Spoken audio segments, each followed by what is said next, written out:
Many IELTS test takers score low in the listening test because they don't understand essential vocabulary. But you can easily avoid this because certain words appear again and again across the listening sections. If you know them, it's easier to understand the recordings and find the correct answers. In this video, you'll learn 25 words that can help you boost your listening score. If you want to achieve a high IELTS band score, check out our IELTS courses. We'll guide you step by step on how to score high, and you'll get all the templates you need to feel confident on test day. Just click on the link in the description. Let's dive in. We're going to start by examining vocabulary that frequently appears in IELTS Listening Part 1. In this part, you'll usually hear a conversation between two people. The first essential word we need to examine is inquiry. This noun means a request for information about something. In Part 1, you'll often hear people making inquiries about services, courses, or bookings. This word is absolutely fundamental because most Part 1 conversations begin with someone seeking information. Take a look at this example. I'd like to make an inquiry about the photography course that starts next month. Moving on to our next word, we have refund. This refers to money that is given back to you when you return something or cancel a service. This word appears regularly when people discuss cancellation policies or returning items. Here's how it might sound in context. If I need to cancel my gym membership, can I get a full refund within the first week? Let's focus on another vital word, deposit.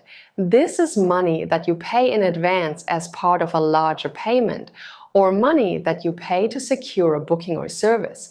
It's common in Part 1 conversations about accommodation, courses, or services, because securing bookings often requires advance payment.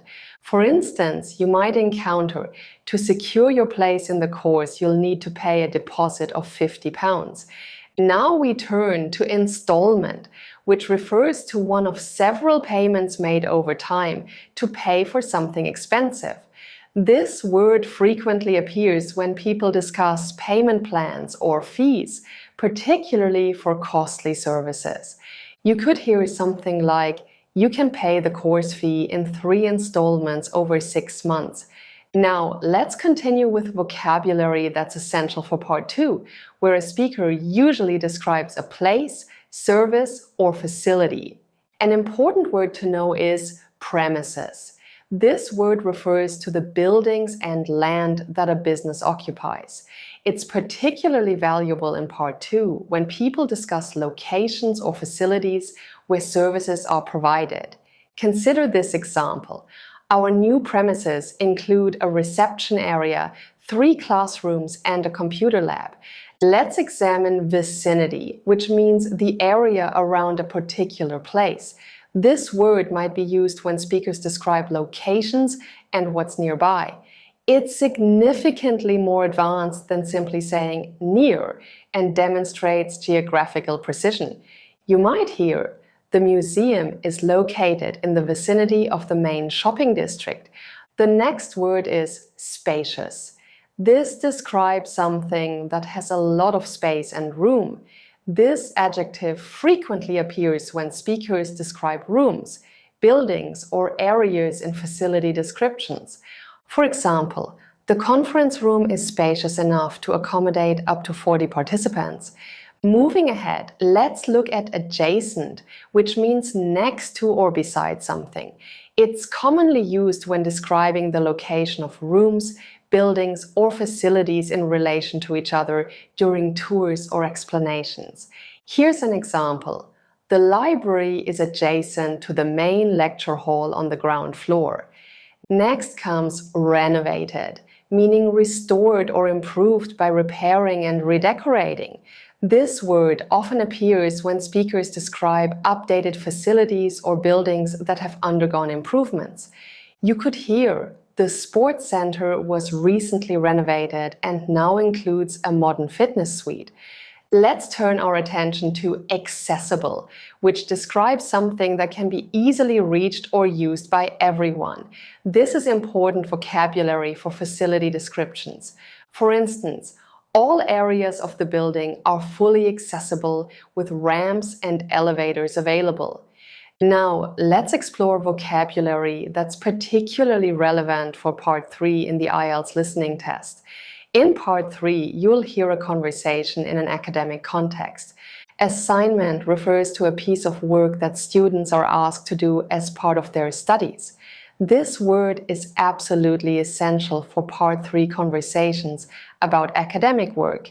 You might hear, your assignment should include at least 5 academic sources and be submitted by Friday. Another crucial academic term is extension, which means extra time given to complete something, typically an assignment or project. This word frequently appears in academic discussions about deadlines and student requests.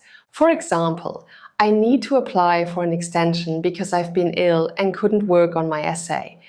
Let's examine criteria, which are the standards or principles used to judge or decide something. This word is crucial when professors explain how assignments will be evaluated or when discussing assessment methods. Here's a typical example. The marking criteria include originality, research quality, and proper referencing. By the way, if you want this channel to keep going, write yes in the comments, click like and subscribe. We only make videos if we see that you enjoy watching them. Next up, we need to discuss methodology, which refers to the system of methods used in a particular area of study or activity. This is sophisticated academic vocabulary that appears in research discussions and demonstrates advanced understanding. You could hear, your research methodology should clearly explain how you collected and analyzed your data. Another essential academic word is hypothesis, which represents a proposed explanation or theory that can be tested through research. This word is essential for understanding academic discussions across various disciplines. For instance, our hypothesis is that students perform better when they study in groups rather than alone. Let's move on to vocabulary that's vital for Part 4 in the listening test. In this part, a speaker discusses a complex topic. Phenomenon refers to a fact or situation that can be observed, especially something unusual or significant. This word frequently appears in academic lectures across various subjects and is crucial for following complex discussions. You might hear, climate change is a complex phenomenon that affects weather patterns worldwide. The next word is subsequently. It's an adverb that means happening after something else in time. It's excellent for following the sequence of events or processes in academic lectures and shows sophisticated temporal understanding. For example, the experiment was conducted in 2018, and subsequently the results were published in a peer-reviewed journal. Let's turn to fundamental, which means forming the basic or most important part of something. This adjective is crucial for understanding academic discussions about core concepts and essential principles. Here's how it typically sounds. Understanding basic statistics is fundamental to conducting effective research in social sciences. Another vital word is demonstrate, which means to show clearly that something exists or is true through evidence or examples. It's essential vocabulary for academic presentations and lectures where evidence is presented. You could hear, the study demonstrates that regular exercise significantly improves cognitive function. Moving on, nevertheless, is a sophisticated way to say however or despite this. It's frequently used in academic discourse to introduce contrasting information. For instance, the research faced several limitations. Nevertheless, the findings provide valuable insights into human behavior. Now, let's explore some advanced descriptive words that can help you understand more complex listening scenarios. Overwhelming describes something that is very intense or powerful, often in a way that's difficult to handle.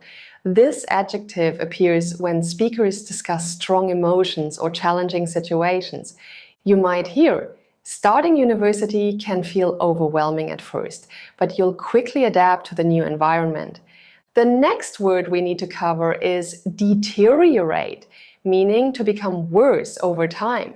It's commonly used in discussions about conditions, situations, or systems that are declining or becoming less effective. For example, if we don't address air pollution, air quality in cities will continue to deteriorate. Another important verb is enhance, which means to improve the quality, value, or attractiveness of something. This verb frequently appears in discussions about improvements, upgrades, and positive changes. Here's how you might hear it used. The new software will enhance our ability to track student progress throughout the semester. Let's look at comprise, which means to consist of or be made up of particular parts. This verb is excellent for understanding descriptions of systems, organizations, teams, or structures and their components. You could hear, the research team comprises 3 professors, 2 research assistants, and 4 graduate students. Finally, we have substantially, meaning to a great extent or considerably. This adverb is perfect for describing significant changes or differences in academic context and research discussions. For instance, the university's budget for research has increased substantially since the new funding was approved. I hope you guys liked this video. Don't forget to like, subscribe to the channel, and hit the bell icon so you're notified when the next video comes out. Also, share this video with your friends so they can improve their IELTS score too. See you in the next video.